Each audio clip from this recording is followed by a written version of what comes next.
Mayhem is on the way with Toyah and Robert's upbeat moments. And Eno! The Enoicus Todicus. He's got a biscuit. Where's your biscuit, baby? He's got his biscuit. That'll keep him quiet. Hello, everybody. Yeah, we hope. Nothing's going to keep this little toad quiet. It's been a fantastic week. Robert, you've got a lot of stories to tell.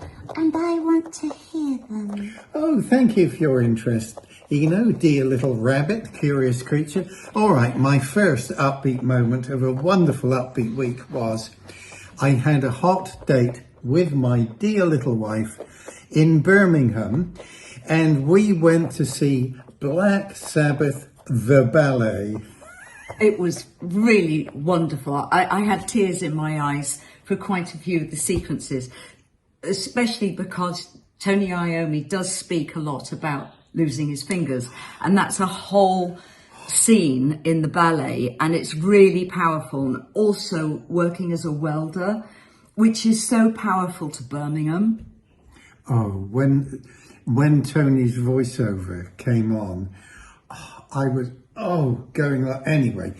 The ballet was stunning, wonderful to hear the music, and I mean conceptually, Black Sabbath, the ballet. What a wonderful, brilliant sideways step for ballet, and very young. Yeah. The team was incredibly young. Carlos came on and did a solo, which the audience went crazy for. But what was interesting, it was absolutely stunning. We loved every minute of it. But these really young dancers who looked to me as if they were in their teens, trying to understand how we danced, because I saw Black Sabbath when I was 11, 12. I broke into a venue to see them, and we all danced on the downbeat like that. And these wonderful, really young dancers who were probably born in the last 18 years, they were so gentle, but it had power, and the audience went crazy, absolutely crazy. Well, I first saw Black Sabbath at the Lyceum in London in March 1970, I believe, and King Crimson worked alongside Black Sabbath in America on double bills in 1973. Sometimes Black Sabbath... Yeah, it's Hello. Mayhem, all right. I'm going to put him down because he's going to start throwing everything around. All right. Keep going, Bud, because we want to know about you touring. All right, so Black Sabbath and King Crimson toured a number of American cities together in 73, I think it was. In some towns, Black Sabbath would be top of the bill and Crimson would support. In others, Crimson would be top of the bill and Sabbath in support. A lovely bunch of people, in my view. Oh, wow. Yes. That's so wonderful. Respect and admiration. And now I just want to check, is that focused? Because I can't see. It's focused enough, but with... he knows, nibbling me. Well, Mayhem, there we are, look. It's Mayhem is what it is. Oh! There, now it's focused. Good, all right. So that's my first upbeat moment. The second upbeat moment of the week, I looked at... Oh! All right, another upbeat moment of the week. I looked out the window and there was my wife calling Pidgey, Pidgey, Pidgey, and a wild pigeon walked over and ate peanuts from her hand. Yeah, he's...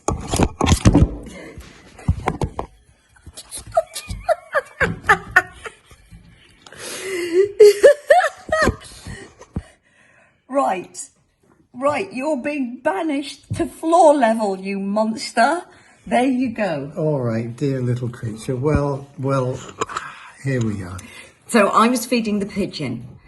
We think this pigeon lost its parents because we have really quite sophisticated birds of prey nesting round here. And the bird of prey attacks at dawn most mornings. So this was a very undeveloped pigeon when it started to follow me around, and we now feed it. It comes in the kitchen, it finds its way out, and people might be shocked at this because they're considered rats with wings, but this is a remarkably clean little pigeon that we put water out for him to bath in and all of that. He's really adorable. So part of our zoo, dear.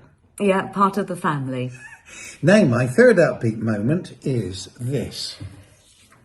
The Fripp Family Bible, which has been bound and restored to keep it in order. Yeah, amazing. And the story behind this is, not so long ago, I received a call from a very nice lady in Evesham. Yes, hold it up, Bug. Good. Well, People can't guess what you're doing. all right, well, look, this is the recent one. This is the recent one. Oh, is it a family tree? It's a family tree, so it's too much to show our chums out there. Let me cut to the chase. Very nice woman called Karen Davis from Evesham came to see me and said, this is a Fripp Family Bible, which this Bible begins in 1832. It has Abraham Fripp, his book. Now, Karen Davis said she was descended from Gordon Davis, who was the son of Brenda Maureen Smith, who was the daughter of Dorothy Fripp, born 1908, died 1977, who married Frederick Norman Smith. Okay. But very good lady, very good Karen, went back to my great-great-great-great-great-grandfather, Robert Fripp, born about 1697, and all of this is in Witchhampton, the Fripp family village where we married, dear. I love that. Isn't that just?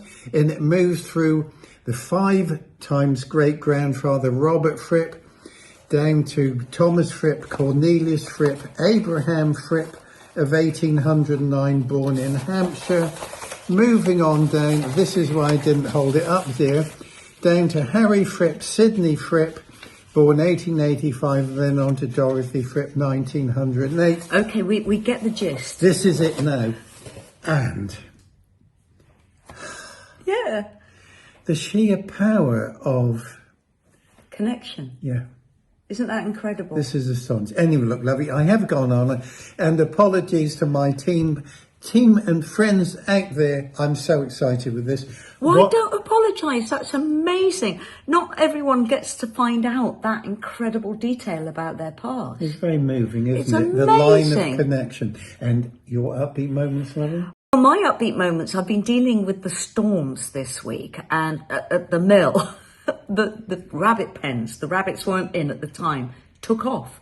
They literally, like something out of the Wizard of Oz, lifted in the air and landed in the water. They went swimming. They went swimming, and I'm there on my own. And it took me about 3 hours to get them out the water, out the reeds.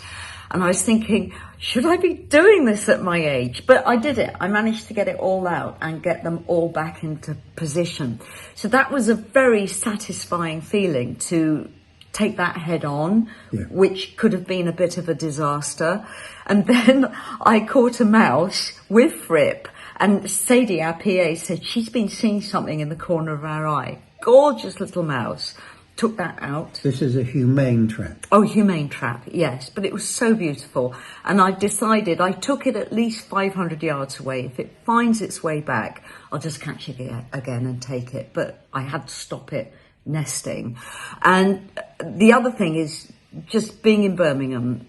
The people in Birmingham are so extraordinary. It is such an amazing city, and this is where we went to see the ballet. We had an incredible Chinese meal in a Chinese restaurant, which was full of Chinese people Family eating. run. So that is, you know, we all know that's a great sign that the food is the best. But they were fantastic. And we were getting recognised a lot, surprisingly, by very young people. And everyone were really lovely. It's just Birmingham it's a huge cuddle to go there. The people are so amazing. And I'd say every other person, even when we weren't near the ballet, was in a Black Sabbath t-shirt. Loved it. Really loved it. So everybody, we will have a vintage Sunday lunch for you tomorrow. I've had a fabulous time with my husband. I can't wait to be gigging, and it's going to come so quickly. And writing the new album, it's all really happening, and it's fantastic. So lots of love, everybody, and see you tomorrow for a vintage Sunday lunch. Lots of love from Robert too.